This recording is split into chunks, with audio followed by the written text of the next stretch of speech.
Hey, English learners. I'm Erin. And I'm Evan. How's it going, Aaron? Pretty good. How was your weekend? Oh, it was great. I went to this cafe in town.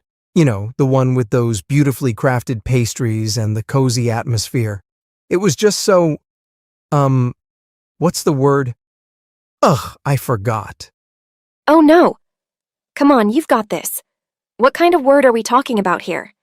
It's a fancy word. It means something really beautiful and special, like the whole vibe of the place was delicate, refined, and kind of perfect. Could it be elegant? Close, but it's more elevated, like something rare and almost too good to be true. What about luxurious? Not quite. It's softer, more poetic. A word you'd use to describe an experience that feels like a masterpiece. Wait. Exquisite. Yes, that's it. Exquisite. I knew it started with an E. Mm-hmm. That's the perfect word for the cafe. The pastries, the atmosphere, it's totally exquisite. Exactly. I really wanted to use that word to sound all fancy and impress everyone listening, but nope. Brain freeze. Well, you got it eventually. And actually, that's a great lead-in to today's topic. How to make sure words like exquisite don't just slip out of your memory. Perfect. Let's get started. First, let's talk about why it's so easy to forget new words and how we can stop that from happening. Well, it's all about how memory works. Think of your brain like a leaky bucket. Every time you learn something new, it gets added to the bucket. But unless you reinforce it, the information starts leaking out pretty quickly. Ah, so that's why words seem to disappear just a few days after learning them. Exactly. This is called the forgetting curve. It shows that we forget almost 80% of new information within 24 hours if we don't review it. That's why just reading a word once isn't enough to make it stick. Wow, 80%. So how do we stop the leaking bucket? By using specific strategies to patch the bucket. Let's break them down one by one. Ooh, sounds like we're about to unlock some memory superpowers. The first and most powerful strategy is to make words personal. Our brains are great at remembering things that matter to us, but not so great at holding on to random facts. The trick is to connect each new word to your life in a meaningful way. Totally. I'll never forget the word exquisite because it's linked to that cafe I went to. Every time I think of that place, the word pops right back into my mind. Exactly. I had the same experience with the word nostalgia. When I learned it, I immediately thought of summers at my grandma's house, riding bikes, eating ice cream, and watching the sunset from the porch. Now, every time I hear nostalgia, that memory plays like a movie in my head. That's so smart. So instead of memorizing words mechanically, we should try to create emotional connections or memories around them? Exactly. It turns the word into something personal, which makes it stick much better. Next time you learn a new word, ask yourself, how does this word relate to my life? What personal story or experience could I attach to it? Right? It's like giving each word its own little memory hook. Exactly. And if you want to take it even further, the second strategy is to create visual associations. Our brains love pictures. If you can turn a word into a mental image, it's way easier to remember. So, like making a mini cartoon in your head? Exactly. Here's an example. When I learned the word serendipity, which means a happy accident, I imagined myself walking through a park and randomly finding a $20 bill on the ground. That image stuck, and now I'll never forget the meaning of serendipity. That's really smart. For the word lavish, which means rich or luxurious, I could picture a massive banquet table overflowing with golden plates, exotic fruits, and candles everywhere. Yes, the sillier and more vivid, the better. Another example, when I learned meticulous, which means being very careful and precise, I pictured a jeweler carefully setting tiny diamonds in a ring. It's such a detailed task, and that image helped me lock in the word. Okay, so the key is to create a strong mental picture that's funny, surprising, or super detailed. Got it. And the next strategy is the simplest, but also the most important. Practice, practice, practice. It's like planting a seed. If you don't water it right away, it won't grow. That's so true. I've noticed that when I use a word in a conversation right after learning it, I remember it much better.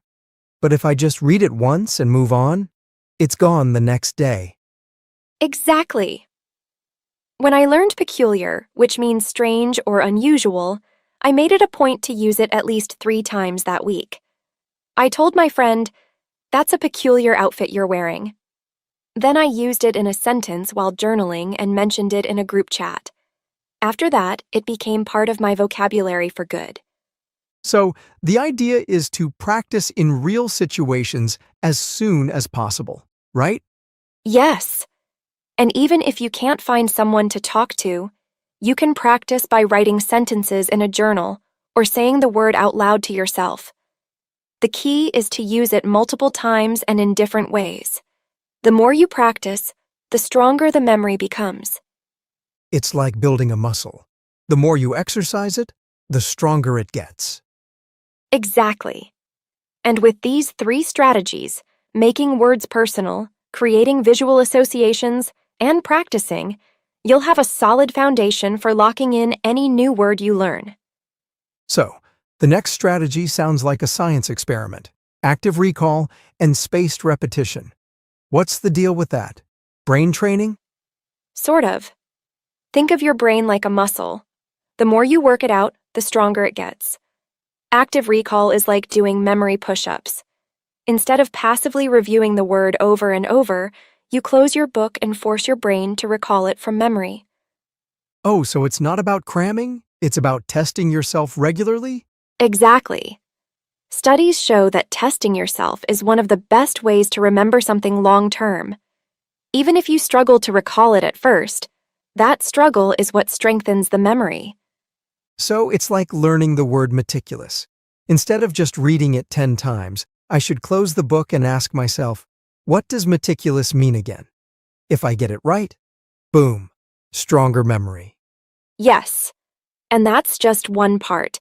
The other part is spaced repetition, which is all about timing. You don't want to review the word every 5 minutes. You want to space out your reviews, like once today, then again in 2 days, and then a week later. Oh, so it's like watering a plant. You can't drown it every day. You need to water it just enough and give it time to grow. Perfect metaphor. Spaced repetition catches your brain right before it's about to forget the word, locking it into your long-term memory. Apps like Anki or Quizlet make this super easy to do. Those apps are lifesavers. It's like having a personal trainer for your memory. Exactly. Next strategy. Learn words in context. This is a big one. Memorizing words in isolation is like trying to remember puzzle pieces without seeing the full picture. Right.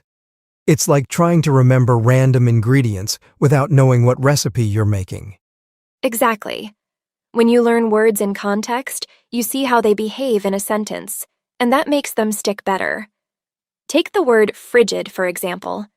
If you just memorize the definition, extremely cold, you might forget it. But if you see it in a sentence like, "The wind was so frigid it felt like my face turned into an icicle," it paints a vivid picture in your mind. I've been there. That frigid wind is no joke. What about peculiar? It's much easier to remember if you use it in a sentence like, "He has a peculiar habit of eating cereal with a fork." Ha ha ha. That's a great example. Context makes words like nostalgic and sophisticated easier to recall because you can connect them to real-life situations, like feeling nostalgic while looking at old photos or describing a friend's fashion style as sophisticated. So the key is to use words in full sentences or stories. That way, they're not just floating around in my brain like loose coins. Exactly. And if you read books or watch TV shows in English, You'll start picking up words naturally in context without even realizing it. Oh, that's a great tip. Totally. And now for my favorite strategy, teaching. If you want to remember a word forever, teach it to someone else. Oh, I've heard that before.